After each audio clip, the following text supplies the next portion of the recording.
اعوذ باللہ من الشیطان اللعین الرجیم بسم اللہ الرحمن الرحیم الحمد للہ رب العالمین الصلاۃ والسلام علی اشرف الانبیاء والمرسلین وخاتم النبیین ابی القاسم محمد ثم الصلاة والسلام على اہل بیتہ الطیبین الطاہرین المعصومین ولعنۃ اللہ علی اعدائہ من الآن الی قیام یوم الدین اما بعد فقد قال سبحانہ وتعالی فی کتابہ المجید وفرقانہ الحمید وقولہ الحق وَهُوَ أَصْدَقُ الصَّادِقِينَ بسم اللہ الرحمن الرحیم قل لا أسألكم علیہ اجرا الا المودۃ اللہم صلی علی محمد وآل محمد اللہم صلی علی محمد. مومنین کرام، 25 رجب المرجب اج وہ ڈکھوئندڑ دردناک تاریخ جو ڈہاڑو ہے جن ڈینہں تے فرزند رسول فرزند علی و بطول نبی کریم صلی اللہ علیہ وآلہ وسلم جی دستار پگ جے 7 وارث مولا امام موسیٰ کاظم علیہ السلام جی دردناک شہادت تھی. امام علیہ السلام مسلسل کیترائی ورہ ایک درد پیڑا مصیبتن جی ماریل زندگی گزاری ہے جن میں سالن جا سال پان کے دے تنہائی میں رہا ہن. ظالم حکومتن جے طرفاں متھن تمام گھنو ڈاٹھ ظلم روا رکھو ویو ہے. امام علیہ السلام جے بارے میں اگر اساں تاریخ جو مطالعو سندن سیرت زندگی جو چنگے نمونے ساں ابھیاس کیوں تو اساں کے خبر تھی پئے تو مولا امام حسین علیہ السلام سید الساجدین امام زین العابدین علیہ السلام کا پو اگر کہ معصوم امام شدت مشکلات واری زندگی گزاری ہے تو وہ مولا امام موسیٰ کاظم علیہ السلام جی مبارک زندگی ہے. اج جے ماحول میں اساں یہ گفتگو کیوں تھا ویٹھا اہل بیت اطہار علیہ السلام جا حرم عزادارن عقیدت مندن کا خالی ہیں. اترے قدر جو کعبۃ اللہ شریف مسجد الحرام عقیدت مندن کھاں طواف کرن وارن کھاں نمازن کھاں خالی تھی وئی ہے. مسجد نبوی صلی اللہ علیہ وآلہ وسلم یہ تو ایکڑے پاسے تھا اساں ڈسوں تو عقیدتی مذہبی مقامات خالی ہیں. ان ساں گڈو گڈ تقریباً جاتے جاتے مانن جا اجتماع ہوندا ہن، مانن جو گرجانی تھیندیوں ہن، کو چاہے وہ مندر ہوجن، چاہے وہ گرجاؤں ہوجن، عبادت گھر ہوجن، تفریحی مقامات ہوجن، ساحلی پٹیوں ہوجن، ہوٹل ہوجن، ریسٹورنٹ ہوجن، سبنی جگہوں تے مانوں نظر نہ تھا اچن. سبب ہکڑی موت مار وبا ہے جن کے بارے میں تھا سب چنگے نمونے سے آگاہ ہو. کرونا وائرس ایک ایڈی بیماری ہے جن تقریباً 2-4-2.5 مہینہ اگ میں جو ہے سو ہن شہر میں ووہان نالو جو چین جو شہر ہے اتوں یا وبا پھٹے تھی. ڈسندے ہی ڈسندے ان مہینے ॿिनि जे अंदरि इहा वबा सॼी दुनिया जे अक्सर मुल्कनि खे पंहिंजी लपेट में वठी थी छॾे. हिकु मुसीबत आहे, हिकु इम्तिहान आहे, हिकु आज़माइश जी घड़ी आहे जंहिंमें तक़रीबन माण्हू मुब्तला थी चुका आहिनि। हे वक़्तु तनक़ीद करण जो, फ़र्क़े वारियत खे हवा ॾियण जो या कंहिंसां नफ़रत जो इज़हार, कंहिंसां मुहबत जो इज़हार ऐं मुनाज़रे बाज़रीअ जा नुक़्ता तलाश करण जो न आहे, बल्कि हे वक़्तु इब्तला, आज़माइश ऐं इम्तिहान जो वक़्तु आहे। उन्हनि जे लाइ त यकीनन इम्तिहान ऐं आज़माइश आहे जेके हमदर्दीअ जे क़ाबिल अफ़राद इन मर्ज़ में मुब्तला थी चुका आहिनि, पर उन्हनि जे लाइ बि इम्तिहान ऐं आज़माइश आहे जेके इन बीमारीअ खां ऐं मुसीबत खां ऐं तंगीअ खां बचियल आहिनि। ख़ुदा ॿिन्ही खे आज़माए थो, जीअं क़ुरान करीम में इरशाद फरमायो वियो आहे, हुवल्लज़ी ख़लक़ल मौत वल हयात लियब्लुवकुम अय्युकुम अहसनु अमला। असां मौत ऐं ज़िंदगीअ खे ख़ल्क़ इन करे कयो आहे त जीअं तव्हांखे इब्तला में विझूं, तव्हांखे आज़माइश में आणियूं ऐं इहो ॾिसूं त तव्हां में सुहिणो अमल ऐं भलो किरदारु केरु थो अदा करे। सॼी ज़िंदगी आज़माइश आहे, बीमारी आज़माइश आहे, सुख राहत आराम आसाइश आज़माइश आहे, फ़क़ीरी ऐं ग़ुरबत आज़माइश आहे, अमीरी ऐं तवंगरी आज़माइश आहे। ख़ुदावंद मुतआल कंहिंखे ॾेई आज़माए थो त ॾिसूं ॾियण खां पोइ पंहिंजे इन मालियात खे, पंहिंजे इन आराम ऐं आसाइश ऐं पंहिंजे इन वसाइल खे सही नमूने सां इस्तेमालु करे थो या नफ़्सानी ख़्वाहिशात जो असीर ऐं ग़ुलाम बणिजी थो वञे। कंहिंखे न ॾेई आज़माए थो त ॾिसूं इन में सब्र केतिरो आहे, इन में शुक्र केतिरो आहे। अगरि सभई नी जा हालात हिकु जहिड़ा हुजनि, बराबरि हुजनि, त बुरे ऐं भले जी शायदि तमीज़ ई न थी सघे। अॼु असां हीअ लाइव मजलिस असां मुनक़द करे कोशिशि कई आहे त इन बीमारीअ जे हिरास वारे माहौल खे शिकस्त ॾियूं। मर्ज़ केरु थींदो आहे, बीमारी केरु थींदी आहे, वबा केरु थींदी आहे, इम्तिहान ऐं आज़माइश कहिड़ो इम्तिहान आहे जेको असांखे पंहिंजनि रहबरनि जी अक़ीदत, मुहबत या उन्हनि जी ग़मी ऐं ख़ुशीअ खां कटे ऐं परे धारोधार करे छॾे। भली माण्हू पंहिंजे घरनि ताईं महदूद हुजनि ऐं सिहत जे उसूलनि जी तक़ाज़ा बि इहा आहे त माण्हू हिक ॿिए सां लाॻापा न रखनि। जेतिरा ॾींहं इहा ॾुखिया मरहले मां असां गुज़रूं था पिया, एतिरा ॾींहं इंसानु एहतियात करे। जेके असांजे डॉक्टरनि, जेके असांजे माहिरनि उसूल ऐं ज़ाब्ता ॿुधाया आहिनि, उन्हनि ते असां अमल कयूं। असांजे मराजीन, असांजे उलमा बि इन शइ ते ज़ोर ॾिनो आहे। हता की असां अॼु जे मासूम जी बारगाह में हाज़िर आहियूं, जे मासूम जो तज़किरो था कयूं, असांखे ख़बर आहे त उन मासूम इमाम बि अहिड़े क़िस्म जी उन्हनि रहबरनि बि असांखे तालीम ॾिनी आहे। अमीरुल मोमिनीन खे 19 रमज़ानुल मुबारक ते ज़रबत थी लॻे त मौला हिकु तबीब ऐं हकीम खे था घुराइनि, जेको मौला जी तपास ऐं चकास करे ॿुधाए थो त दर्द ऐं धक केतिरी शिदत जो आहे, ज़हर कहिड़े क़िस्म जो आहे। ऐं मासूमीन अलैहिस्सलात वसलाम सां लाॻापियल ऐं वाबस्ता केतिरियूं रवायतूं ऐं हदीसूं जिन में बयानु कयो वियो आहे त कहिड़े नमूने सां पंहिंजनि ॾुखनि, सूरनि, दर्दनि, ॾुख ऐं मुसीबतुनि ऐं बीमारियुनि जो इलाजु कयो,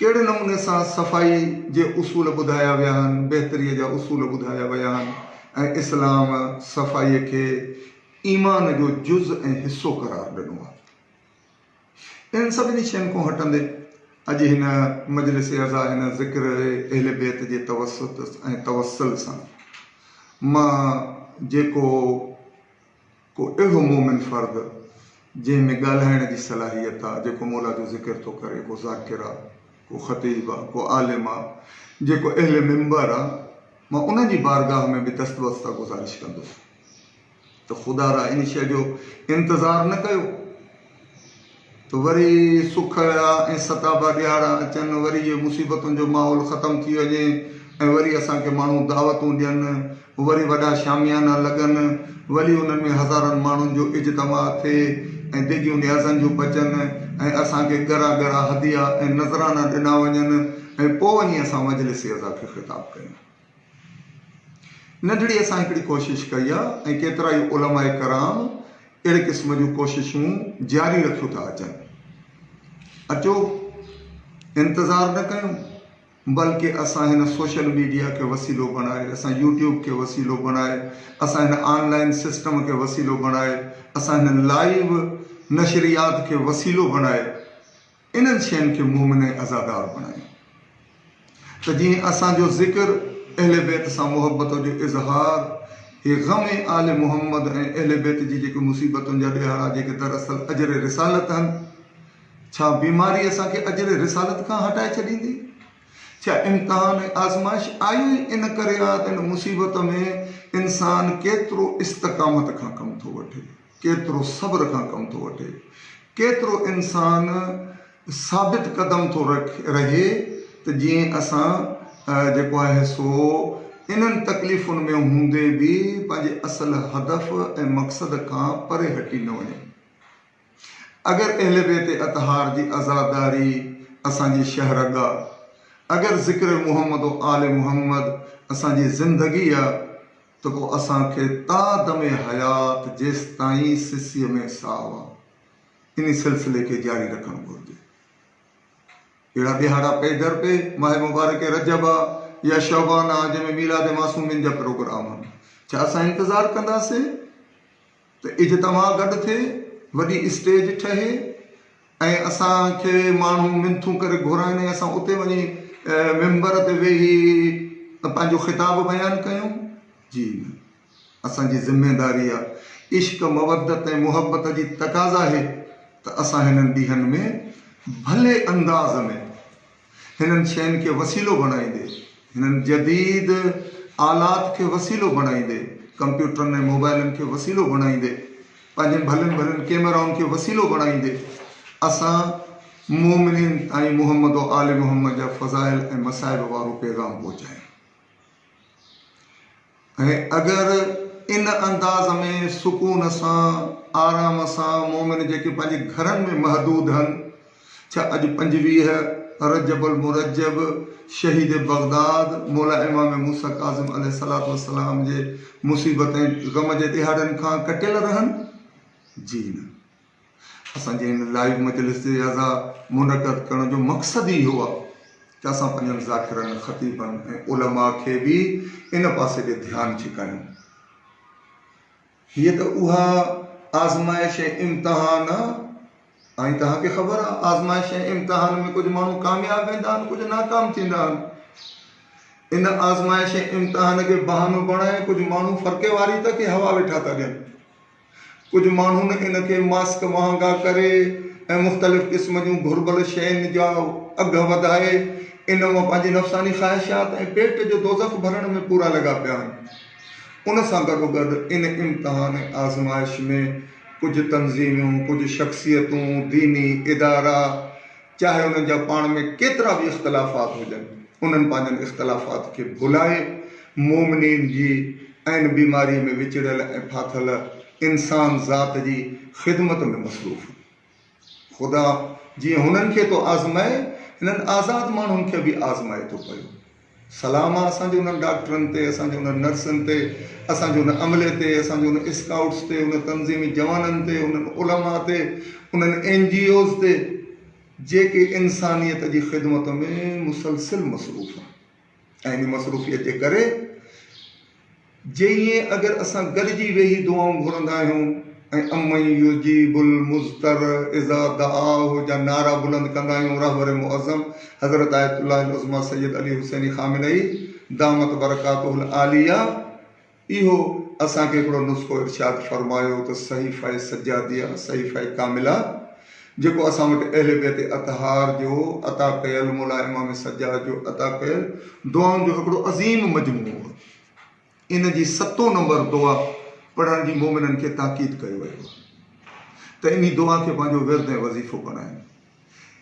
हिननि ॾिहाड़नि में त असांखे हिकु केतिरनि ॾींहंनि ते मुश्तमिल ॼण एतिकाफ़ नसीब थियो आहे। ख़ुदा असांखे वांदकाई ॾिनी आहे, ऑफिसूं बंदि आहिनि, इदारा बंदि आहिनि, स्कूल बंदि आहिनि, बाज़ारियूं बंदि आहिनि, शॉपिंग सेंटर बंदि आहिनि। केतिरनि तकलीफ़ुनि खां असां आज़ाद थी सब्र ऐं सुकून सां घर में वेही रहिया आहियूं। पंहिंजनि बचड़नि, पंहिंजनि नियाणियुनि, पंहिंजे घर वारनि खे वक़्तु ॾियण जो असांखे भले नमूने सां मौक़ो नसीब थियो आहे। असांखे घुरिजे त असां इन वक़्त खे ज़ाया न कयूं, इन मां फ़ाइदो वठूं। इन बीमारीअ खे बहानो बणाए असां वरंदो दीन ऐं ख़ुदा जा मुनकिर न थी वञूं, बल्कि असां इन शइ खे वसीलो सम्झूं त असांखे ख़ुदा जे वेझो थियण जो हिकु मौक़ो नसीब थियो आहे। हूअं अगरि असां वटि वक़्तु न हूंदो, हाणे असां वटि निमाज़ वक़्त ते पढ़ण जो, अवल वक़्त में अदा करण जो असांखे मौक़ो मिलियो आहे। हूअं थी सघे थो असां बहानो कयूं, मसरूफ़ियत घणी आहे, असां क़ुर करीम जी तिलावत नथा करे सघूं। हिननि ॾींहंनि में असांखे मौक़ो नसीब थियो आहे त असां क़ुर करीम जी तिलावत करे सघूं। जेके किताब असां न पढ़ी सघिया आहियूं उन्हनि किताबनि जो मुतालो कयूं। अचो पंहिंजी मानवियत में इज़ाफ़ो कयूं, ख़ुदा जे वधीक क़रीब थियण जी कोशिशि कयूं। हे इम्तिहान, हे आज़माइश, अक्सर माण्हुनि खे असां चवंदे ॿुधोसीं, मशहद, कुम, करबला, नजफ़, काज़मैन, समरा, जिथे इंसानियत जा तबीब मदफून आहिनि, जिथे इंसान शिफ़ा तलब करण वेंदो आहे। उहा करबला जंहिंजी मिटी ख़ाके शफ़ा आहे, उहे हरम ख़ाली छो थी विया आहिनि? उहे हरम सिर्फ़ु इन करे ख़ाली थी विया आहिनि जो असांखे ख़ुदा जी हलंदड़ काइनात जा उसूल सम्झाइनि, जेके शायदि हिन वक़्त ताईं मतां असां न सम्झी सघिया हुजूं। जिन उसूलनि मां हिकु अहम तरीन काइनाती उसूल आहे त दुनिया आलम असबाब आहे।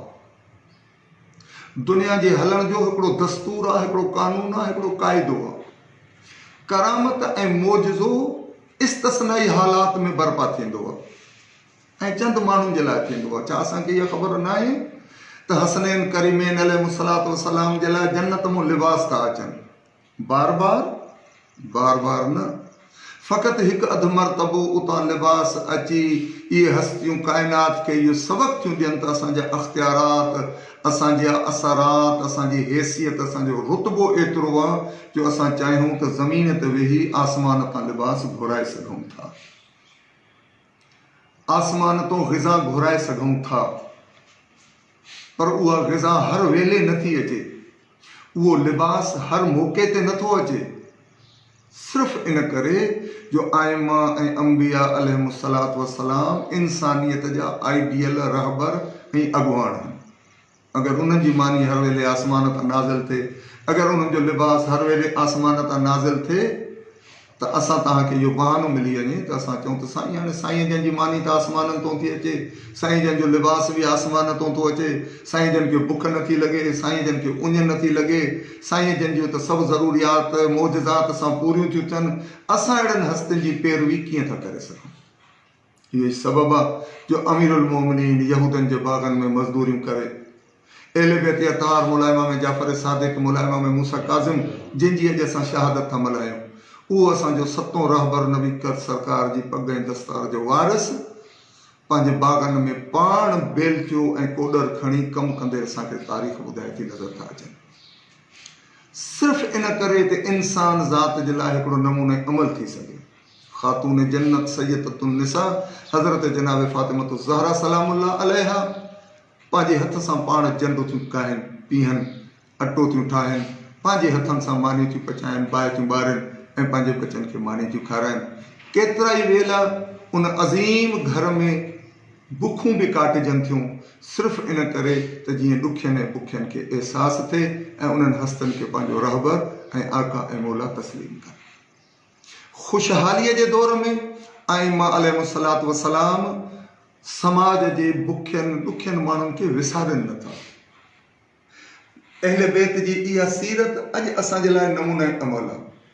सिर्फ़ु कोरोना वायरस में मुब्तला मरीज़नि जो ख़्यालु न कयो, बल्कि धंधो कारोबार ठप थी वञण जे करे जेके दिहाड़ीअ जा मज़दूर वीचारा घरनि में वेहिजी विया आहिनि, जेके हूअं ई जिन जा बच्चा बीमार आहिनि, जिन जे घरनि में फाका आहिनि, सरंदीअ वारनि जो बि इम्तिहान आहे ख़बर थी पए ॼण नफ़्ज़ ते कोरोना अची हथु रखियो आहे त ॾिसूं था में इंसानियत केतिरी आहे।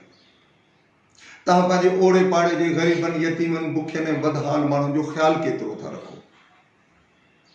उहो इमाम हुसैन जंहिंजी शहादत खां पोइ जंहिंजे मुबारक पुश्त ते ऐं कुल्हनि ते ज़ख़्मनि जा निशान आहिनि ऐं मौला सजाद अलैहिस्सलाम फरमाइनि था त हे ज़ख़्म करबला जे कंहिं कातिल जो लॻल न आहे, बल्कि हे ज़ख़्म उहे ग़रीबनि जी मुहबत जा आहिनि जो इमाम अलैहिस्सलाम पंहिंजी पुश्त मुबारक ते खाधे पीते जो सामान खणी काई राति अहिड़ी न हूंदी हुई जो मदीने जे ॾुखियनि बुखियनि ग़रीबनि ऐं यतीमनि ताईं उहो माल न पहुचाईंदा हुजनि। अहिड़े ई अंदाज़ में शहीद मुर्तज़ा मुतहरी रहमतुल्लाह ताला अलैह था फरमाइनि अहले बैत अलैहिमुस्सलातु वस्सलाम जी इहा मुश्तरका सीरत ऐं सुन्नत रही आहे त शहादत खां पोइ उनखे गुस्ल ॾियण वारनि ॾिठो आहे त उन्हनि जी पुश्त मुबारक ते कारा निशान आहिनि, दाग आहिनि, सिर्फ़ु ऐं सिर्फ़ु उहो सामान ढोइण जे करे जेको यतीमनि ग़रीबनि माज़ूरनि ताईं खणी पहुचाईंदा हुया। अॼु जो हे ॾिहाड़ो असांखे उन इमाम जी सीरत इतफ़ाक़ी हुआ जो हिन ॾिहाड़नि में जॾहिं सॼी दुनिया घरनि ताईं महदूद थी वई आहे, बंदि थी वई आहे। जेको ॿाहिरि थो निकिरे त सम्झे थो त मां बीमारीअ जे निशाने ते आहियां। मुंहिंजे ॿाहिरि निकिरण सां थी सघे थो इहा बीमारी ॿियनि ताईं फैलिजे ऐं पकड़िजे। मस्जिदूं ख़ाली थी वयूं आहिनि ऐं भलारा मक़ामात ख़ाली थी विया आहिनि, इबादत गाहूं ख़ाली थी वयूं आहिनि। इहो ॾींहुं असांखे सभ खां वधीक क़रीब थो करे अॼु जे शहीद मौला इमाम मूसा काज़िम अलैहिस्सलाम जो। इमाम मूसा काज़िम अलैहिस्सलाम जी शहादत जा ॾिहाड़ा इन इम्तिहान ऐं आज़माइश जी घड़ीअ में अचण बि हिकु ख़ुदा जी तरफ़ां इनायत आहे जो इन्हनि ॾींहंनि में असां शहादत इमाम मज़लूम इमाम मूसा काज़िम अलैहिस्सलाम खां वेही मल्हायूं। उहो इमाम असां त परेशान थी विया आहियूं। असां हाजी, असां ज़वार, असां मोमिन, असां नमाज़ी, असां अहले इल्म, असां ॼाणो, असां परेशान थी विया आहियूं। हे छा थो पियो थिए? अचो अॼु जे ॾींहं ते गौर कयूं कि असांखे हफ़्ते ॿिनि जे लाइ अगरि चए थो वञे घरनि ताईं महदूद थी वञूं, उहे घर जिन में असांखे सभु आसाइशूं आहिनि, सभु सुख आहिनि, सभु सुकून आहिनि। अगरि किन जायुनि ते कुझु अज़ादारनि, कुझु ज़वारनि खे, कुझु मोमिननि खे या कुझु मसइलनि माण्हुनि खे काथे बंदि कयो वियो आहे त उते उन्हनि खे सभु माण्हू दाऊं था कनि त इन्हनि खे इन जी सहूलियात फ़राहम कयो। केतिरियूं ई तंज़ीमूं, दीनी NGOs उते सरगर्म आहिनि, उन्हनि खे खाधे पीते जो सामान, उन जूं ज़रूरियात, हुनजी आराम ऐं आसाइश उन्हनि ताईं पहुचाइनि था वेठा। अचो असां अॼु यादि कयूं पंहिंजे उन मज़लूम इमाम खे जेको कुझु रवायात जे मुताबिक़ 14 साल मुसलसल क़ैद तन्हाईअ में रहियो आहे। हिननि ॾींहंनि में असांखे पंहिंजे उन इमाम खे यादि करणु घुरिजे। मौला असां वरी बि पंहिंजे घरनि ताईं महदूद आहियूं। मौला असांजा उहे ज़वार, उहे अज़ादार जेके करबला खां मोटिया, जेके ईरान खां मोटिया ऐं उन्हनि खे काथे पाबंद कयो अथऊं त जीअं इहा बीमारीअ जा जरसूम ऐं जरासीम ॿाहिरि न पकड़जनि, इहो वायरस ॿाहिरि न पकड़िजे। उन्हनि वटि सभु आसाइशूं ऐं आराम मौजूदु आहिनि। सभु माण्हू फरियादूं था कनि त उन्हनि ताईं पहुचायो। सोशल मीडिया ते गोड़ शोर लॻो पियो आहे। अचो यादि कयूं उन इमाम खे जंहिंखे कोई सुख न हुयो, कोई आराम न हुयो, काई आसाइश न हुई, जेको 14 साल क़ैद ऐं बंद जूं सऊबतुनि में मुब्तला थो थिए। इमाम मूसा काज़िम अलैहिस्सलातु वस्सलाम जी मुहबत, इमाम जी शहादत, इमाम जी अज़ादारी अॼु तव्हां जेके मोमिनीन हिन मजलिस खे पंहिंजे घरनि में या कंहिं जॻह ते वेही समात था फरमायो। मां हिकिड़ो हकीर मौला जो मदह ख़ान जेको हिते तव्हांजे साम्हूं तव्हांजी बारगाह में हाज़िर थियो आहियां। असांखे लतीफ़ सरकार जी उहा सिट यादि थी अचे जंहिंमें शाह अब्दुल लतीफ़ भिटाई रहमतुल्लाह ताला अलैह फरमाइनि था, कोन घुरिजे मूं हयाती होतन रीह। परवरदिगार उहा ज़िंदगी कहिड़े कम जी आहे जंहिंमें असां पंहिंजे महबूब हस्तनि खे यादि न कयूं, पंहिंजे महबूब हस्तनि जी मुहबत असांजे दिलनि मां मोकिलाए वञे। असां त इहो इज़हार था कयूं, या आर्ज़ी हिकिड़ो मुसीबत आहे, आर्ज़ी हिकिड़ी आज़माइश आहे, इम्तिहान जो मरहलो आहे जेको गुज़री वेंदो। ऐं यादि रखो असांजे समाज में जेको जेतिरा इम्तिहान ॾींदो आहे उन जो ग्रेड ऐं दर्जो ओतिरो वधंदो आहे। हिन आज़माइश में घबराइणु, परेशान थियणु, मुंहुं मथो पिटणु न, बल्कि मुड़ुस थी साबित क़दमीअ सां इस्तक़लाल सां इन जो मुक़ाबिलो करणो हो, इनखे मुंहुं ॾियणो हो। त जीअं असां इन पीरियड मां जेको 2-3 हफ़्तनि जो आहे, महीने ॿिनि जो आहे, चीन जहिड़ो मुल्क तक़रीबन उन में गुज़री वियो आहे। हींअर दुनिया जा ॿिया जेके ममालिक उन में मुब्तला आहिनि, चाहे मुस्लिम हुजनि या गैर मुस्लिम हुजनि, जेॾी महिल का वबा ईंदी आहे, जेॾी महिल को ज़लज़लो ईंदो आहे, जेॾी महिल को सोइलाब ईंदो आहे, इहो शिया सुन्नीअ खे, बरेलवी वहाबी देवबंदीअ खे न आहे ॾिसंदो, इहो यहूदी मुस्लमान ईसाईअ खे न आहे ॾिसंदो। इहे इम्तिहान सभिनी ते ईंदा आहिनि। ख़ुदि मदीने में केतिरा मरतबा वबाऊं आयूं आहिनि। ख़लीफ़ा सानी हज़रत उमर इब्न ख़िताब जे दौर में ताउन जी वबा मदीने में आई, जंहिंमें किताबनि में अगरि तारीख़ूं इस्लामी तव्हां खणी ॾिसो, उन जा केतिरा ई नाले वारा सहाबी उन वबा जो शिकार थिया ऐं फ़ौत थी विया। केतिरा सहाबी अहिड़ा हुया जेके मुख़्तलिफ़ वबाउनि जे दौरान उन्हनि जे घरनि जा केतिरा भाती फ़ौत थी विया, उन्हनि खे जनाज़ा खणणा पिया, गुस्ल ऐं कफ़न जो बंदोबस्तु करणो पियो।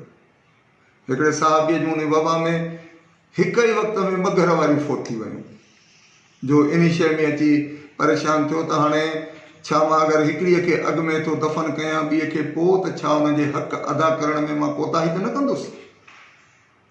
अहिड़े क़िस्म जा वाक़िआत इस्लाम जी तारीख़ में भरिया पिया आहिनि।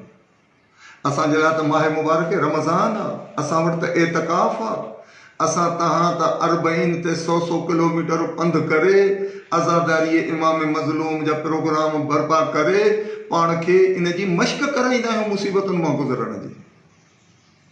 इहो असांजे अक़ीदे खे मज़बूत करण जे लाइ आहे, ख़ुदा जे क़रीब करण जे लाइ आहे, नमाज़ुनि खे वक़्त ते अदा करण जे लाइ आहे, दुआउनि जे ज़रिए अहल बैत अतहार ऐं ख़ुदा जी बारगाह में तवसल करण जे लाइ इहे इम्तिहान ऐं आज़माइश आहे। ॾिसूं त केरु हिन में कामयाबु थी। मौला इमाम मूसा काज़िम अलैहिस्सलातु वस्सलाम नबी करीम सल्लल्लाहु अलैहि वसल्लम जो 7 जानशीन 7 सफ़र 28 हिजरीअ ते मौला जी विलादत आहे। 25 रजब 183 हिजरीअ ते इमाम अलैहिस्सलाम जी शहादत, 55 साल जी इमाम अलैहिस्सलाम जी हयात तय्यबा आहे, अध सदीअ खां 5 साल वधीक। इन मुबारक ज़िंदगीअ में मां जीअं अर्ज़ु कयो, मौला इमाम जाफ़र सादिक़ अलैहिस्सलातु वस्सलाम जी इमामत जे दौर में इमाम अलैहिस्सलाम तक़रीबन 20 वरिया गुज़ारिया। 20 सालनि जी इमामत में 6 इमाम जी शहादत खां पोइ इमाम अलैहिस्सलाम पाण मनसब इमामत ते फ़ाइज़ थिया ऐं तक़रीबन 35 साल इमाम अलैहिस्सलाम जी इमामत जो दौर। ऐं इन दौर में मंसूर दवानकी, अब्बासी ख़लीफ़ो ऐं उन खां पोइ हादी, उन खां पोइ उन जो पुटु मेहदी ऐं उन खां पोइ हारून रशीद, इहे इस्लामी तारीख़ जा ऐं बनु अब्बास जा सफ़ाक ऐं ज़ालिम तरीन ख़ुलफ़ा हुया, जिन जे दौर में इमाम अलैहिस्सलाम ज़िंदगी था गुज़ारनि। तमामु मोमिननि खे चङे नमूने सां ख़बर आहे त रईस फ़िक़ह जाफ़री मौला इमाम जाफ़र सादिक़ अलैहिस्सलातु वस्सलाम, जिन इस्लाम जी इल्मी तौर ते मौला खे ख़िदमत जो तमामु घणो मौक़ो मिलियो। मौला हिकिड़ी दरसगाह क़ाइमु कई मदीना मुनव्वरा में, जंहिंमें कमो बेश चवनि था मौला जे उन्हनि तालिब इल्मनि जे लाइ जेके मुख़्तलिफ़ मैदाननि में दीनी उलूम में तख़स्सुस ऐं स्पेशलाइज़ेशन पिया कनि, जिन जी संभाल इमाम सादिक़ आले मोहम्मद जे ज़िम्मे हुई। इमाम अलैहिस्सलाम खां पोइ उहा साॻी ज़िम्मेदारी मौला इमाम मूसा काज़िम अलैहिस्सलाम निभाइनि था। तव्हां शिदत जो अंदाज़ो लॻायो त इमाम अलैहिस्सलाम सां मुलाक़ात ते पाबंदी आहे, उन जे बावजूद बि रवायतुनि में मिले थो त तक़रीबन 300 ऐं कुझु अहिड़ा मुक़्तदिर मौला इमाम सादिक़ जा शागिर्द हुया जेके मौला जी बारगाह में हाज़िर थींदा हुआ, कॾहिं रूप मटाए इन अंदाज़ में ईंदा हुआ जो न हथ में कलम हूंदो हुन, न कागज़ हूंदो हुन, माण्हू सम्झंदा ईअं ई मूसा काज़िम अलैहिस्सलाम सां मुलाक़ात जे लाइ वञनि था। पर इमाम अलैहिस्सलाम उन्हनि खे दर्स इनायत फरमाईंदा हुआ, उन्हनि खे इल्म जी ख़ैरात अता फरमाईंदा हुआ। रवायतुनि में एतिरे क़दुरु मिले थो जो उहो माण्हू तक़ईअ जे तौर ते जेको जुबो अरब था पाइनि, वॾो खुलियो लिबास था पाइनि, उन जुबे जूं आस्तीनूं ऐं ॿाहूं जेके आहिनि उहे काफ़ी ख़ुलासियूं ऐं वॾियूं हूंदियूं हुयूं। उन में काग़ज़ ऐं कलम लिकाए खणी ईंदा हुआ ऐं उते इमाम जे साम्हूं वेहंदा हुआ, हदीसूं नक़ल कंदा हुआ, ॻाल्हियूं नक़ल कंदा हुआ, इमाम जा फ़रामीन लिखंदा हुआ, तहरीर कंदा हुआ। वरी उन्हनि काग़ज़नि खे वेड़े सेड़े वरी पंहिंजे उन जुबे जी ॿाहुनि में अंदरि लिकाए ऐं कलमनि खे लिकाए वरी मौला जी उन दर्सगाह मां ॿाहिरि हलिया वेंदा। इन अंदाज़ में केतिरा ई वरी हथ ईअं हुयो जो इमाम सादिक़ अलैहिस्सलाम अहिड़ो एहतमाम फरमायो, छो त असां तव्हांजो इहो अक़ीदो आहे ऐं इहो इस्लामी उसूल बि आहे त मासूम जो जनाज़ो मासूम पढ़ाईंदो आहे, मासूम खे कफ़न ऐं गुस्ल मासूम ॾींदो आहे। त हिननि मलऊन ख़लीफ़नि मंसूर दवानिकी अलैहि लअनत वल अज़ाब इहो चई छॾियो त ॾिसजो त जाफ़र सादिक जो वारिस ऐं जानशीन केरु थो थिए, जीअं ई ज़ाहिर थियो उनखे क़तल करे छॾियो।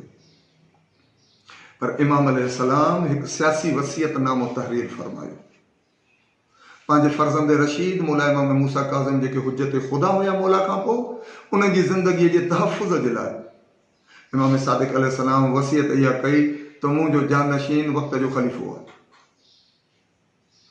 उन खां पोइ इमाम अलैहिस्सलाम फरमायो, उन खां पोइ ॿिए नंबर ते मुंहिंजो जानशीन मदीने जो गवर्नर आहे। मौला वसियतनामे में ॿिनि ख़वातीन जा नाला बि तहरीर फरमाया। जेॾी महिल ख़लीफ़े हुकुम ॾिनो मदीने जे गवर्नर खे त मूसा काज़िम जे जानशीन जिथे हथ अचेव नज़र अचेव उनखे क़तल करे छॾियो, त उन कावड़ मां ऐं गुस्से मां ख़लीफ़े खे ख़त लिखियो, चई साईं वसियतनामो जेको जाफ़र सादिक खे जो असांखे हथु आयो आहे उन में सभ खां मथां तुंहिंजो नालो पंहिंजे जानशीननि में लिखियो अथई, उन खां पोइ मुंहिंजो नालो लिखियो अथई, उन खां पोइ ॿिनि ख़वातीन जो नालो लिखियो अथई। हाणे ॿुधाए तोखे क़तल कयां, पाण खे मारियां या उन ख़वातीन खे मां क़तल करायां। यानी इमाम सादिक अलैहिस्सलातु वस्सलाम जी इन हिकमत अमलीअ जे ज़रिए मौला इमाम मूसा काज़िम अलैहिस्सलातु वस्सलाम जी ज़िंदगी महफ़ूज़ रही ऐं उहो तकड़ा उन ज़ुल्म ऐं अताब जो शिकार न थी सघिया ऐं उन्हनि खे उहो मुबारक ज़िंदगीअ में मौक़ो मिलियो दीन मुबीन इस्लाम जी ख़िदमत जो। जेतोणीकि इमाम अलैहिस्सलाम ज़ालिम निज़ाम ज़ालिम ख़िलाफ़तुनि जा मुख़ालिफ़ हुया, पर असांजा मासूम आइम्मा कंहिं बि दौर में कॾहिं बि को अहिड़े क़िस्म जा दरवेश सिफ़त फ़र्द न आहिनि रहिया जिन जो फ़क़ति कम नमाज़ूं रोज़ा मुसलो ऐं तस्बीह हुजे ऐं तिलावत हुजे। अगरि ईअं हुजे हा त पोइ वक़्त जे ज़ालिम ख़लीफ़ा उन्हनि खे नज़रअंदाज़ करे छॾींदा। हिकिड़ो माण्हू आहे जेको मुसले मस्जिद जे हवाले आहे, तस्बीहुनि जे हवाले आहे, ज़िक्र फ़िक्र विरदनि वज़ीफ़नि में मसरूफ़ आहे। हर मासूम जो ज़हर या तरार जे ज़रिए क़तल थियणु, शहीद थियणु इन ॻाल्हि जी दलालत आहे त ज़ालिम हुकूमतुनि जे साम्हूं उहा शख़्सियत केॾी वॾी ख़तरे जो सबबु आहे जो उन्हनि खे क़तल करे पंहिंजे रस्ते तां हटाए थो वञे, उन्हनि खे ज़हर ॾेई पंहिंजे रस्ते तां हटाए थो वञे। अहिड़नि ॾुखियनि हालात जे बावजूदि मुख़ालिफ़ हुकूमतुनि में बि जेतोणीकि इमाम मूसा काज़िम अलैहिस्सलातु वस्सलाम मसलन हिकिड़ो मशहूरु वाक़ियो आहे, इमाम अलैहिस्सलाम जो हिकिड़ो साहबी आहे, इमाम अलैहिस्सलाम जो हिकिड़ो साहबी आहे सफ़वान जमाल चवंदा आहिनि उठनि वारे खे, जीअं पाण सिंधीअ में जत सॾींदा आहियूं हुनखे। ईअं हिकिड़ो शख़्स आहे जेको दरअसल जीअं पुराणे ज़माने में उठ घोड़ा खच्चर इहे इन जो सुवारीअ जा जानवर हूंदा हुआ, इहो वॾो उन दौर जो ट्रांसपोर्टर आहे। इन वटि केतिरा ई सवनि जी तादाद में उठ आहिनि जेके किराए ते हलाईंदो आहे ऐं उन सां पंहिंजो गुज़र सफ़र कंदो आहे ऐं हिकिड़ो वॾो ख़ुशहाल ऐं शाहूकार माण्हू आहे। सिर्फ़ु हाणे न जो हुकूमतुनि जा जेॾीमहिल माण्हू हज ते वेंदा आहिनि त सरकारी हज ते बि पंहिंजनि चमचनि ऐं ख़ुशामदनि खे वठी ईंदा आहिनि। उन ज़माने खां वठी इहो सिलसिलो जारी आहे, बनु उमय्या ऐं बनु अब्बास जे दौर खां वठी। ख़लीफ़ो हारून हज जे लाइ तयारु थियो, सरकारी सवारियूं घटि थी वियूं, हिन किराए जा उठ बि सफ़वान जमाल खे घुराए त चई तूं उठनि जो वॾो वापारी आहे ऐं ट्रांसपोर्टर आहे, तूं असांखे पंहिंजा उठ किराए ते ॾे, असांजा कुझु पैसा तोखे एडवांस था ॾियूं, बाक़ी पैसा जीअं असां हज तां मोटंदासीं त तोखे ॾींदासीं। हाणे अंदाज़ो लॻायो त इमाम अलैहिस्सलातु वस्सलाम ज़ालिम हुकूमत जे नाजाइज़ हुक्मरान जे कुर्सी नशीनीअ जा केतिरा मुख़ालिफ़। इमाम अलैहिस्सलाम वटि सफ़वान छो त मौला जो अक़ीदतमंद हो, मौला जे जलीलुल क़दर साहबनि ऐं शीयनि मंझां हुयो। सफ़वान हिकु दफ़ो मौला वटि आयो। इमाम अलैहिस्सलाम हिन खां ख़ैर आफ़ियत तलब कई। मौला फरमायो ॾियो ख़बर तुंहिंजो कारोबार वग़ैरह कीअं थो हले, तुंहिंजा उठ किराए ते आहिनि या वांदा आहिनि? चई साईं न अल्हम्दुलिल्लाह तव्हांजी दुआ सां मुंहिंजा उठ किराए ते ॾिनल आहिनि, बल्कि हिन दफ़े हारून रशीद मुंहिंजा उठ किराए ते खयां आहिनि, छो त अनक़रीब हज जो ॾींहुं अचण वारा आहिनि, हज ते वेंदा। इमाम अलैहिस्सलाम खे जेॾीमहिल इहा ख़बर पई त सफ़वान जेको असांजो शागिर्द आहे, सफ़वान जेको असांजो साहबी आहे, सफ़वान जेको असांजो भलो मञींदड़ ऐं शी आहे, इमाम अलैहिस्सलाम फरमायुसि सफ़वान तूं हिकु ज़ालिम माण्हूअ खे सवारीअ जे लाइ पंहिंजा उठ ॾिना आहिनि? मौला मां कंहिं ग़लति कम जे लाइ न ॾिना आहिनि, हज जे सफ़र जे लाइ ॾिना आहिनि। इमाम अलैहिस्सलाम फरमायो तूं पाण थो चएं त मोटी अची पोइ किरायो मूंखे ॾींदा? छा तुंहिंजी दिलि चए थी त इहे इते ई तबाह बर्बाद सफ़र में थी वञनि या ख़ैर आफ़ियत सां मोटनि त जीअं तोखे तुंहिंजो किरायो ॾियनि? सफ़वान थो चए मौला यकीननि मुंहिंजी दिलि जी तमन्ना इहा आहे त इहो सरकारी काफ़िलो ख़ैर आफ़ियत सां मोटी अचे त जीअं मुंहिंजा उठ बि ख़ैर सां मोटनि ऐं मूंखे किरायो बि मिले। इमाम अलैहिस्सलाम फरमायो जेको ज़ालिम जे लाइ दिलि में ख़ैर जो जज़्बो थो रखे, बदकिरदार ऐं ग़ासिब जे लाइ दिलि में उन जी सलामतीअ जी दुआ थो घुरे, उहो बि उन ज़ालिम सां ज़ुल्म में गॾु शरीक आहे। नतीजतन सफ़वान वियो, हारून सां मिलियो, चई साईं मां हाणे पोड़ो थी वियो आहियां, उठनि जी मां इहा ख़िदमत चाकरी नथो कयां ऐं तव्हां सां कयल मुआहिदो मां कैंसिल थो कयां, हे पंहिंजी एडवांस रक़म वापसि वठो ऐं मां इहो सिलसिलो न कंदुमि। हारून चयो उहो त ठीकु आहे, उठ असांखे किथां मिली वेंदा, पर इहो त ॿुधाए तोखे कंहिं चयो आहे त इहो मुआहिदो अची तूं कैंसिल कराए? सफ़वान थो चए मौला न बसि मां हाणे कुराणो आहियां, मां नथो एतिरी ज़हमत करे सघां, संभाल नथो करे सघां। हारून मामले खे सम्झी वियो, खिली चई मूंखे लॻे थो तोखे, छो त मूसा काज़िम जे तूं घणो क़रीब आहे, उनजो इरादतमंद ऐं अक़ीदतमंद आहे, लॻे थो त तोखे इमाम मूसा काज़िम मना कयो आहे। ऐं चवनि था इहे ऐं कुझु हिकु अधु ॿिया अहिड़ा वाक़िआत हुया जेके हिन मलऊन जे दिलि में मौला जे बुग़्ज़ जी बाहि खे अञा भड़काइण जो सबबु बणिया। एतिरे क़दुरु जो हज जे सफ़र जे दौरान मलऊन मदीने में थो अचे, रोज़ा रसूल ते हाज़िरी थो भरे। माण्हू जेके हिन जा गवर्नर, हिन जा उतां जा मदीने जा ख़ासि चमचा छाड़ता अची गॾु थिया त ख़लीफ़तुल मुस्लिमीन आयो आहे ऐं उन्हनि सां गॾिजी वॾे हिकिड़े इज्तमा सां क़ब्र रसूल करीम सल्लल्लाहु अलैहि वसल्लम ते आयो। हाणे माण्हुनि जे दिलि में पंहिंजी अक़ीदत पैदा करण जे लाइ, पंहिंजी मुहबत पैदा करण जे लाइ हिन हिकिड़ो चालबाज़ीअ ते मुश्तमिल जुमिलो चयो। नबी साईं जी मज़ार मुक़दस ते जेॾीमहिल आयो रोज़ा रसूल में, त उते वॾे वाक माण्हुनि जी मौजूदगीअ में चयईं त ए मुंहिंजे चाचे ॼाया यानी मुंहिंजा सौट, तव्हां ते मुंहिंजो सलाम हुजे। छो त अब्बासी ख़लीफ़ा तव्हांखे ख़बर आहे मोमिननि खे त बनु अब्बास, हज़रत अब्बास नबी साईं जो चाचो, उनजो नसुल आहे। ऐं यकीनन नबी साईं ऐं हज़रत अब्दुल्ला ऐं हज़रत अब्बास पाण में भाउर हुया ऐं हे हज़रत अब्बास जे औलाद मां हुयो ऐं नबी साईं हज़रत अब्दुल्ला जा फर्ज़ंद हुया। त ईअं अची यानी ईअं न चई त अस्सलाम अलैक या रसूल अल्लाह, अस्सलाम अलैक या नबी अल्लाह, जी न, बल्कि माण्हुनि खे मुतासिर करण जे लाइ त मां को ॿियो न आहियां, नबीअ जो सोट आहियां, इन जे करे मां ख़लीफ़ो आहियां। चवंदा इमाम अलैहिस्सलाम जी उते इबादत में मशगूल हुया। जेॾीमहिल इमाम अलैहिस्सलाम जे मुबारक कननि ते हिन जा इहे साज़िशी जुमिलो पियो त मुंहिंजे चाचे ॾाए ॼाया, तव्हां ते मुंहिंजो सलाम हुजे, इमाम महसूसु कयो त माण्हू मुतासिर था थियनि ऐं सम्झनि था त बर ख़लीफ़ो आहे, छो त नबी साईं जो सोट आहे। इमाम अलैहिस्सलाम पंहिंजे मुंहुं मुबारक तां दोश मुक़दस तां चादर हटाई, मौला उथी बीठा ऐं मौला पंहिंजे नाना हज़रत मुहम्मद मुस्तफ़ा सल्लल्लाहु अलैहि वसल्लम जी मज़ार मुक़दस ॾे रुख़ करे मौला फरमायो अस्सलामु अलैक या अबा, ए असांजा बाबा, तव्हां ते मुंहिंजो सलाम हुजे। जेॾीमहिल मौला इहो जुमिलो चयो त उहे माण्हू जेको पहिरियां हारून मलऊन खां मुतासिर पिया थियनि, हाणे उन्हनि खे अंदाज़ो थियो त हे त नबी साईं जे सोटाण मां आहे, पर हे अज़ीम हस्ती आहे जेका नबी साईं जो ॿचिड़ो आहे, जंहिंखे जेको नबी साईं खे बाबा साईं चई सलाम थो करे। अहिड़े नमूने सां इमाम अलैहिस्सलाम उते एतिरो बि बर्दाश्त न करे सघिया त हिकिड़ो ज़ालिम इंसान नबी साईं सां पंहिंजी रिश्तेदारी ॻंढे ऐं पंहिंजी हैसियत खे चमकाए सघे। इमाम अलैहिस्सलाम हिन जी इन साज़िश खे नाकाम बणायो। चवनि था इहो वाक़ियो बि सबबु बणियो हिन महिल हुन जे लाइ त हाणे इमाम मूसा काज़िम मुंहिंजे लाइ मुश्किल खड़ी करे सघे थो। बज़ाहिर अब्बासी ख़लीफ़ा अहले बैत सां अक़ीदत जो इज़हार कंदा, मुहबत जो इज़हार कंदा। इहो ई सबबु आहे जो वरी ॿिए पासे ॾे मुनाफ़िक़त जो इज़हार कंदे औलाद अली ऐं शियान हैदर करार जी जान माल ऐं इज़त ऐं वक़ार जा दुश्मन बि मलऊन हुया।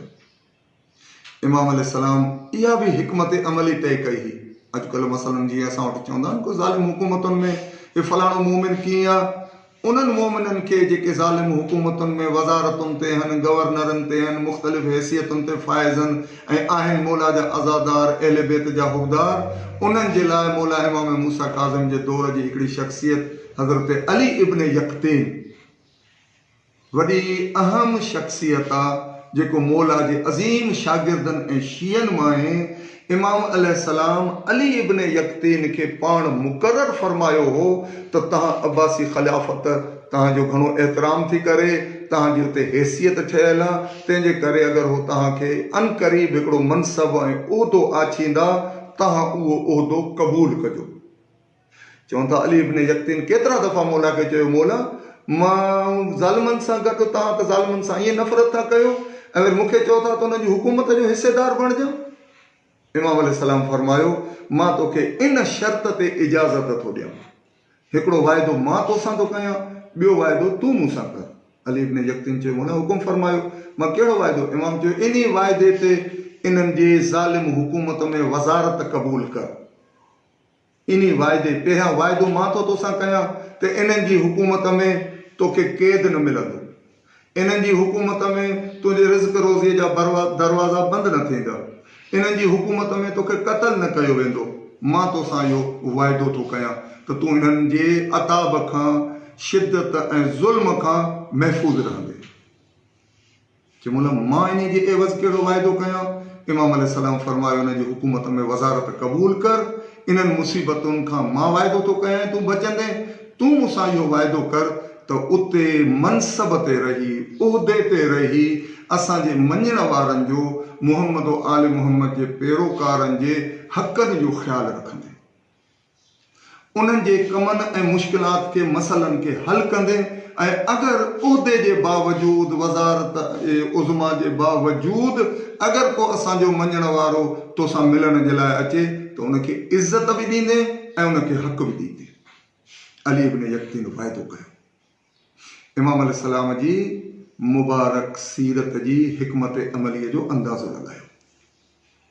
इमाम अलैहिस्सलातु वस्सलाम हज़रत अली इब्न यक़तीन खे ईअं मोमिननि जा कमकार करण जे लाइ ऐं उन्हनि जी इज़त करण जे लाइ ज़ालिम हुकूमत में वज़ारत क़बूल करण जी इजाज़त था ॾियनि। इमाम अलैहिस्सलाम जे दौर में बज़ाहिर ख़ुलफ़ा इमाम जो ईअं एहतराम था कनि जो हिकिड़े दफ़े इहा ॻाल्हि मुंहिंजे ज़हन ते अची वई आहे, तव्हांजी बारगाह में अर्ज़ु कयां, छो त कल्ह जेको ॾींहुं गुज़रियो उहो नौरोज़ जो ॾींहुं हुयो। अक्सर असां वटि मोमिन, छो त असां वटि जंतरीअ वारो इस्लाम आहे, जेके जंतरियुनि में असां शयूं पढ़ंदा आहियूं, उन में हिकिड़ो वाक़ियो मिले थो मौला जी सीरत में, जो मौला जे दौर में नौरोज़ जो ॾिहाड़ो हुयो। नौरोज़ बुनियादी तौर ते हिकु मौसम ऐं मुंद जी इलाक़ाई ईद आहे।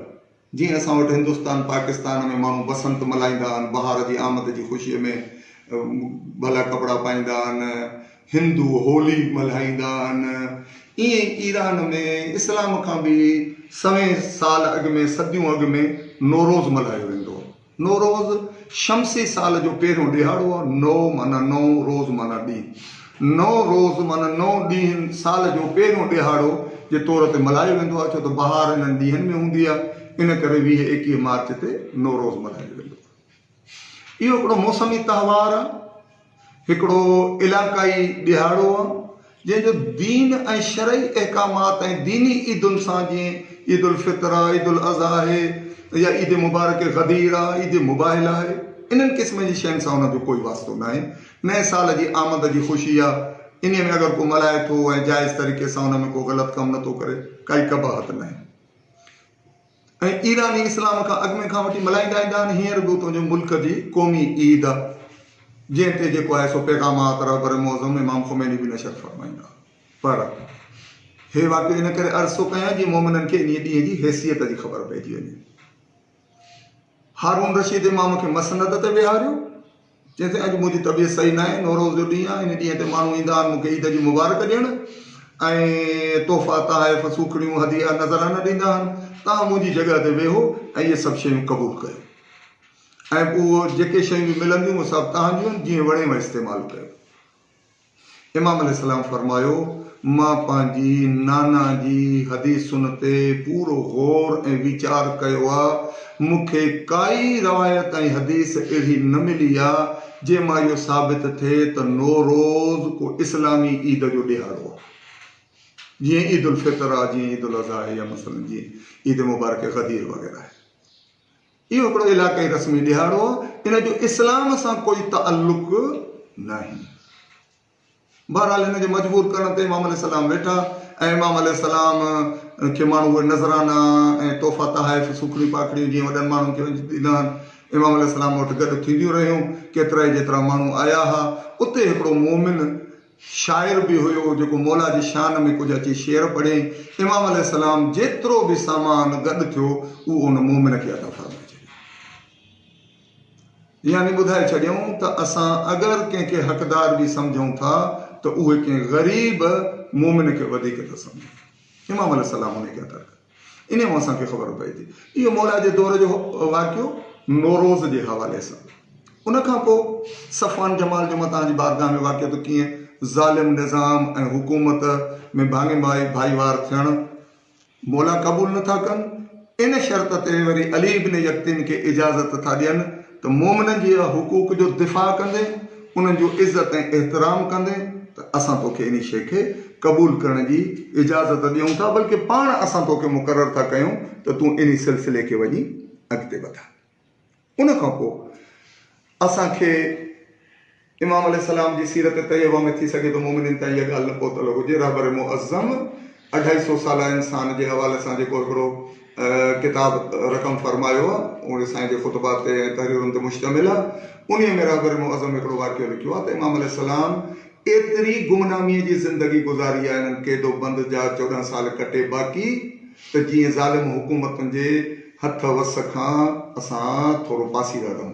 हता के फरमायो वियो आहे कुझु रवायतुनि में त इमाम अलैहिस्सलाम कुझु वक़्तु रूपोश बि रहिया आहिनि ऐं मदीनो छॾे बगदाद छॾे इमाम अलैहिस्सलाम शाम जे कुझु इलाइक़नि में वञी रहिया आहिनि ऐं उते गुमनामीअ जो नालो बि नथा ॿुधाइनि त मां केरु आहियां, कंहिंजो फर्ज़ंद आहियां, केरु आहियां। ताकी हिकिड़े उहा ईअं रवायत ख़बर थी पए त इमाम अलैहिस्सलाम हिकिड़े ग़ार में पनाह वरितल हुया, उते हिकिड़ो ईसाई राहब बि हुयो। इमाम अलैहिस्सलाम सां हुनजी कचहरी थिए थी त इमाम अलैहिस्सलाम ईअं त कोन था चवनि त मां वक़्त जो इमाम आहियां, पर पंहिंजे फ़र्ज़ मनसबीअ खे इन रूपोशीअ जी हालत में बि इमाम अलैहिस्सलाम विसारनि नथा ऐं उन ईसाईअ सां मौला सां जेॾी महिल इस्लाम जे हवाले सां बहस थो करे, इमाम अलैहिस्सलाम हुन सां मुनाज़रो था कनि, इस्लाम जी हक़ानियत साबित था कनि, पंहिंजे नाना जी रिसालत ऐं नबूअत खे साबित था कनि ऐं उन रूपोशीअ जी हालत में बि पंहिंजी ज़िम्मेदारी इमामत जी ईअं अदा था कनि जो उन ईसाई मौला जे हथनि ते इस्लाम क़बूल करे ऐं मुस्लमान थी थो वञे। उन सां गॾोगॾु इमाम अलैहिस्सलाम जी तालीमात, इमाम अलैहिस्सलाम जा उहे बणायल इमाम सादिक जा छॾियल शागिर्द जिन जी इमाम अलैहिस्सलाम तालीम ऐं तरबियत जो ज़िम्मो था खणनि।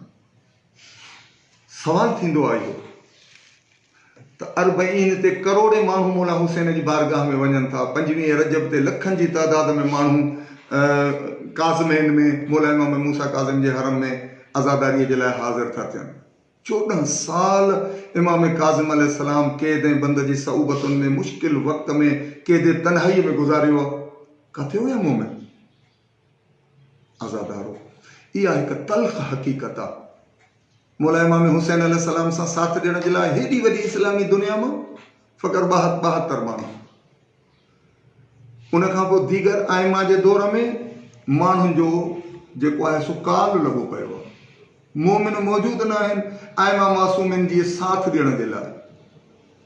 हता के इन ख़ामोशीअ जे दौर में, लिक छप जे दौर में, जॾहिं माण्हू मौला सां मुहबत जो इज़हार भी खुले आम नथा करे सघनि। मुख़्तलिफ़ तरीक़नि सां ॾुखियाईनि सां इमाम अलैहिस्सलाम सां अची मिलनि था, मुलाक़ात कनि था ऐं इमाम अलैहिस्सलाम खां फैज़ हासिल था कनि।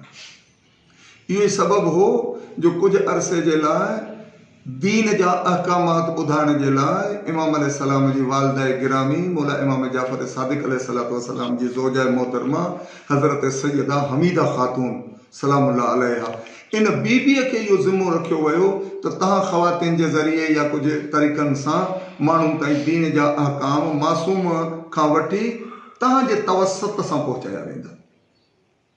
ऐं ॿी बि कुझु वक़्त जे लाइ दीनी अहकाम जी तबलीग कंदियूं रहियूं आहिनि ऐं मुश्किल मसाइल माण्हुनि ताईं पहुचाईंदी रही आहे हज़रत बीबी हमीदा ख़ातून सलामुल्लाह अलैहा। यानी चवण छा था चाहियूं, चवण इहो था चाहियूं त कंहिं बि हाल में केॾे बि मुश्किल मरहलनि में दीन जी तबलीग, दीन सां मुहबत, इस्लाम ते अमल, इन जी छूट ऐं मोकल न आहे।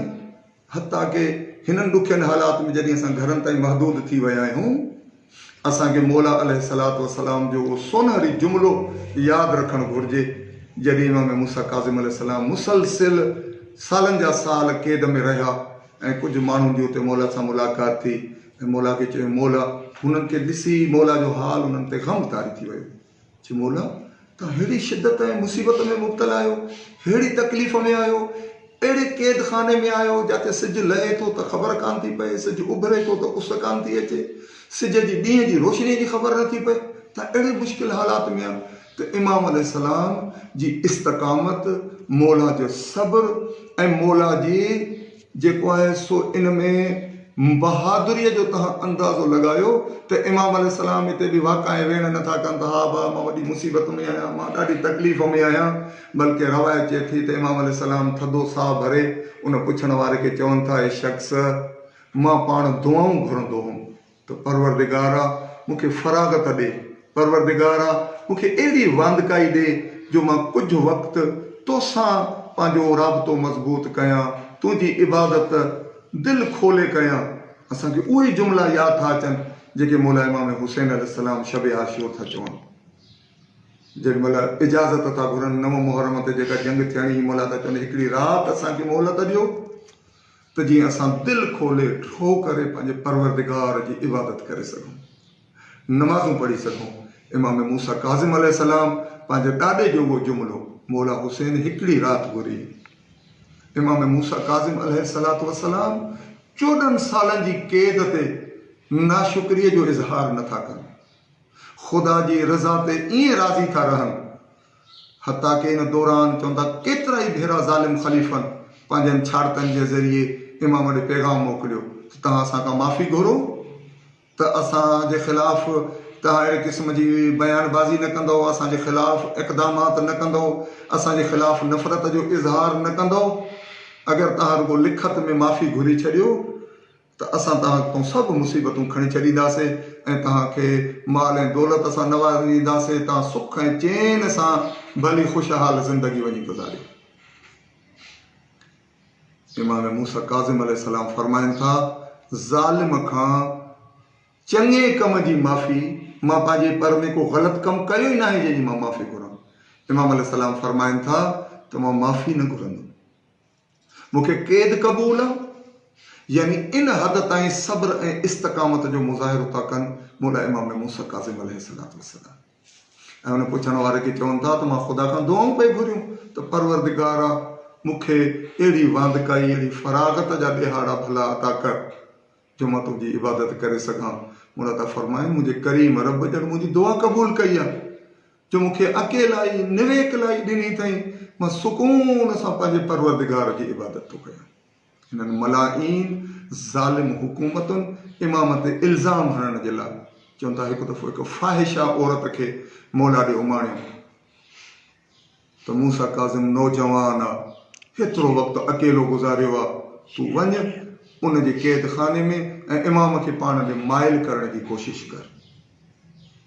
इमाम अलैहिस्सलाम जी पाकीज़ा सीरत, इमाम अलैहिस्सलाम जी पाक दामनी जो अंदाज़ो तव्हां इन मां लॻायो त इमाम अलैहिस्सलाम उहो औरत जेॾी महिल अचे थी मुसलसिल मौला खे इबादत में, सजदे जी हालत में, दुआउनि, नमाज़ुनि, तिलावत में मसरूफ़ थी ॾिसे, एतिरो मुतासिर थी थिए त उहा जेका फ़ाहिशा जिस्म फ़रोश औरत हुई, इहा मौला इमाम मूसा काज़िम अलैहिस्सलाम जी अक़ीदतमंद बणिजी थी वञे।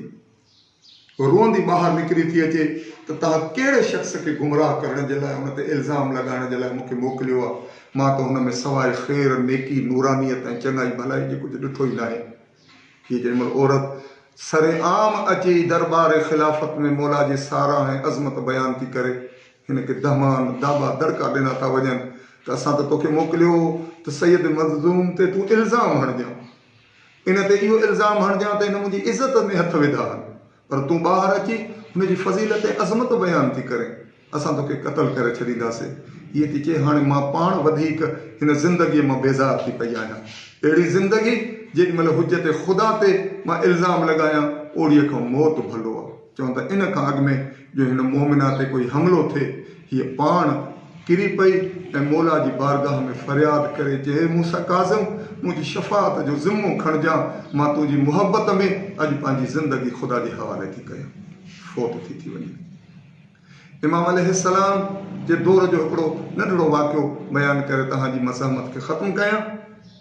बशर हाफ़ी पंहिंजे दौर जो हिकिड़ो आरिफ़ बिल्लाह शख़्सियत, इहो इब्तिदा में ई न आहे, हिकिड़ो अयाश इंसानु आहे, हिकिड़ो राग रंग जो शौक़ीन, नाच गाने जो शौक़ीन, शराब कबाब जी महफ़िलुनि सजाइण वारो, बगदाद जो शाहूकार तरीन इंसानु आहे। इमाम अलैहिस्सलाम उन गलीअ मां गुज़रनि था, इत्तफ़ाक़ सां ओॾी महिल उन घर मां जंहिं अंदरों साज़ आवाज़, छेरनि जा छिमका ऐं राॻियुनि जे ॻाइण जो आवाज़ बुलंद हुया, उनजी कनीज़ ॿाहिरि को गंद किचिरो उछलाइण जे लाइ आई। जीअं ई ॿाहिरि निकिती, ऐं उन ई वक़्तु मौला इमाम मूसा काज़िम अलैहिस्सलाम उतां गुज़रनि पिया। इमाम अलैहिस्सलाम जी जेॾीमहिल उन औरत ते निगाह पई, मौला हुन खां पुछियो, ॾे ख़बर, हिन घर जी कनीज़, छा हे घर कंहिं आज़ाद जो आहे या ग़ुलाम जो आहे? औरत हैरान थी कि हेॾी वॾो महल, माड़ी ऐं बंगलो, ही तूं थो चएं त कंहिं आज़ाद जो आहे या ग़ुलाम जो आहे? हिकिड़ो आज़ाद इंसानु आहे जेको बगदाद जो सभ खां वॾो शाहूकार ऐं सरवतमंद ऐं मालदार इंसानु आहे। हिन घर में रोज़ शराब शबाब जूं महफ़िलूं थींदियूं आहिनि। जेॾीमहिल इमाम जे कननि ते इहा आवाज़ पिया, इमाम अलैहिस्सलाम थधो साह भरे ग़मनाक लहजे में फरमायो, बेशक हिन जा कमनि मूं लॻे थो त हे आज़ाद आहे, अगरि ख़ुदा जी बारगाह में ग़ुलाम हुजे हा त हिन जा अफ़ाल इहे न हुजनि हा। इमाम हलिया विया, कनीज़ मोटी आई। हिनखे थोरी जो ॿ टे लम्हा देरि थी त हिन खां मालिकनि पुछो, ॿिए ख़बर एतिरी देरि छो कई? जल्दी में मोट, असांजो पेग में गिलासनि में शराब खुटी वियो आहे, जल्दी असांखे ॾे। त हिन चयो, मां हीअं निकितमि। ईअं हिकिड़ो अलाह वारो इंसानु हुयो, वञे पियो, चहिरो ॾाढो नूरानी हुयुसि। उन मूंखां सुवालु पुछियो त ॾे ख़बर आज़ाद जो घर आहे या ग़ुलाम जो? मां चयो तव्हां हिनखे आज़ाद था, ग़ुलाम था चयो? हीउ वॾो शाहूकार आहे। त इते हुन बशर जेको आहे उहो चए थो, जेको मालदार इंसानु आहे, चए थो पोइ उन छा चयो? शराब पीए पियो, हुन पेग पंहिंजो हथ मां ज़मीन ते रखियो। छा चयो? हुन चयो, हा वाक़ई कम आज़ादनि वारा अथसि, अगरि ख़ुदा जो बंदो ऐं ग़ुलाम हुजे हा त इहे अफ़ाल न हुजनि सां। हिन जे हथ मां शराब जो जाम किरी पियो, उथी खड़ो थियो, इहो सोचे जुती बि पाईंदुमि, मतां देरि न थी वञे। हलंदे हलंदे कनीज़ खां पुछे, ॾे ख़बर काॾे वियो? हुन हथ सां इशारो कयो, हिन पासे वियो आहे। पहिरियों उघाड़ो बशर पंहिंजे महल मां, पंहिंजे बंगले ऐं माड़ीअ मां निकितो, डोड़ंदो अची मौला जे क़दमनि ते किरियो, चए थो, मूंखे ॿुधाए तूं केरु आहे? इमाम अलैहिस्सलाम पंहिंजो तारुफ़ करायो, चए फ़र्ज़ंद रसूल, मूंखे पंहिंजी ग़ुलामीअ में क़बूल कयो, अॼु खां वठी मां आज़ाद ज़िंदगी ख़तमु थो कयां, छा मुंहिंजी ख़ुदा जी बारगाह में? इमाम फरमायो, अगरि तूं तौबा दिलो जान सां करे थो, ख़ुदा ला तक़नतू में रहमतिल्लाह जहिड़ो उसूल ॾेई वेठो आहे, अलाह जी रहमत खां मायूस न थी। ताइब थी वियो ऐं पंहिंजे दौर जो हिकिड़ो अज़ीम साहिब इरफ़ान हस्ती बणिजी वियो, बशर हाफ़ी। हाफ़ी था चवनि छो त ओॾी महिल डोड़ पाइण महिल हिन जा पेर उघाड़ा हुया, जुती न पाई। बशर, कहिड़ो बशर? मशहूरु थी वियो पहिरियों उघाड़ो। जेसि ताईं ज़िंदा रहियो पेरनि में जुती न पातई। माण्हू पुछंदा हुअसि बशर ॾे ख़बर पहिरियों उघाड़ो एॾो शाहूकार माण्हू छो थो घुमे, चए मौला जे हथ ते जेॾीमहिल तौबा कई हुअमि ओॾीमहिल मुंहिंजा पेर उघाड़ा हुआ। ऐं मौला खे चयो मौला तौबा महिल जहिड़ो हाल आहे इन हाल खे वरी तब्दील न कंदुमि, हाणे मां जुती पाईंदुमि त हाल तब्दील थी वेंदो। तंहिंजे करे जीअं मौला सां वाइदो कयो हुउमि ईअं ई ज़िंदगी गुज़ारे ऐं पहिरियों उघाड़ो ई हिन दुनिया में हली वियो। मुस्तबजाब दावात बणिजी वियो, दुआ घुरंदो ख़ुदा हिन जी दुआ क़बूल कंदो, रद बि फरमाईंदो। इमाम अलैहिस्सलाम जे बारे में हिकिड़ी रवायत इहा बि मिले थी जो इमाम खां पुछूं जेॾीमहिल इमाम जी ज़िंदगीअ जो आख़िरी वक़्तु हो, मौला हिन क़ैद में तव्हांखे सख़्ती मुसीबत जा ॾींहं ऐं रातियूं कीअं गुज़ारे उघारियो। मौला फरमायो हिन क़ैद में मूंखे एतिरी अज़ियत नाहे आई जॾहिं मूंखे कुझु वक़्त जे लाइ हिकिड़े अहिड़े क़ैद खाने में, छो त मौला जा क़ैद खाना मुंतक़िल थींदा रहंदा हुआ, मौला फरमायो मूंखे हिकिड़े अहिड़े क़ैद खाने में रखियऊं जंहिं क़ैद खाने जे भरिसां विच में भित हुई, हिकिड़े नाचू ॻाइणे ऐं गवैये जो घरु हुयो, जिते छेरनि जा छिमका तबलनि जा आवाज़ ऐं ॻाइण जा आवाज़ ईंदा हुआ।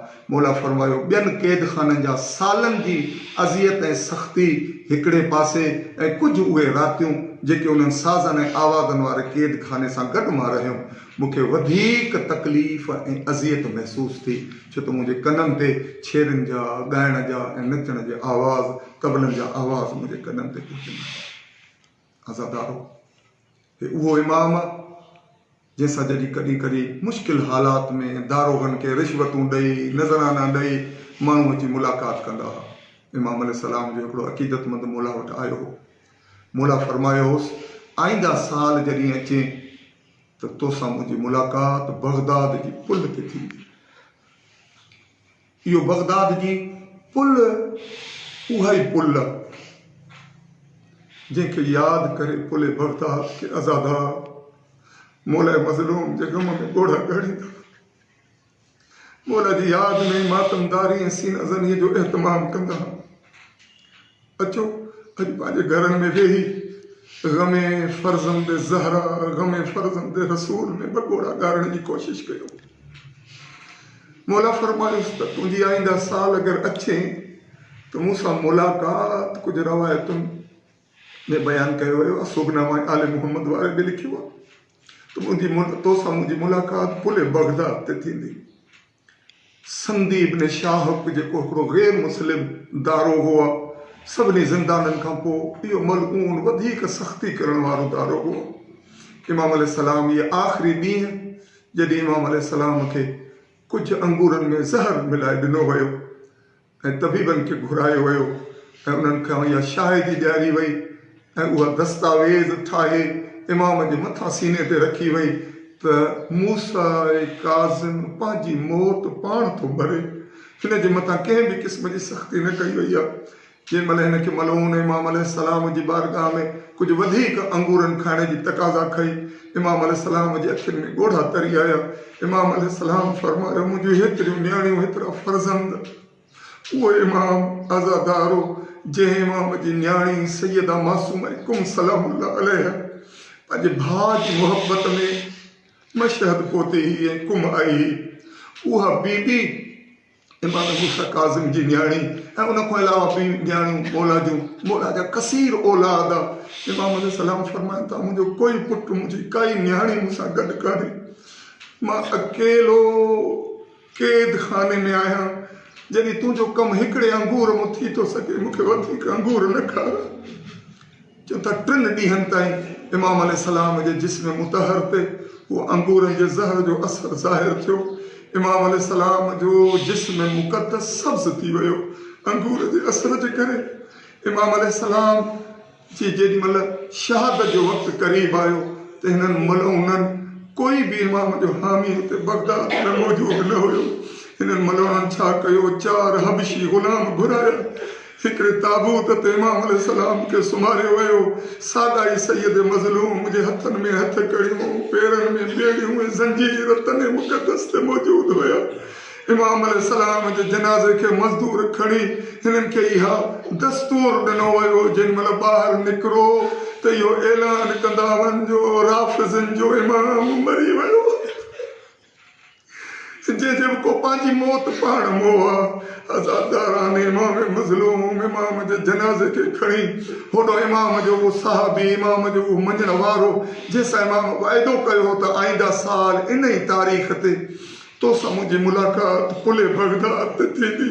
हुनखे यकीन हो त इमाम वाइदो कयो आहे, यकीननि जी इमाम जा क़ैद रिहा थींदा। रवायतूं चवनि थियूं त हे वियो बगदाद जी भिटनि बाज़ार मां हिन कुल गुलनि जा हार ख़रीद कया। उहे हार खणी पुले बगदाद ते घुमे थो बीठो हुजे तो मौला वक़्तु गुज़रंदो थो वञे सच लहण वारो तव्हां त वाइदो कयो त तोसां मुलाक़ात। अचानक हिन जी निगाह पई कुझु हबशी गुलाम हिकिड़ो जनाज़ो खणी था अचनि। अज़ादारो उहो जनाज़ो ते रखी बल्कि कुझु रवायतुनि में रखो नथो ते उछलाए मल उॾारिया विया।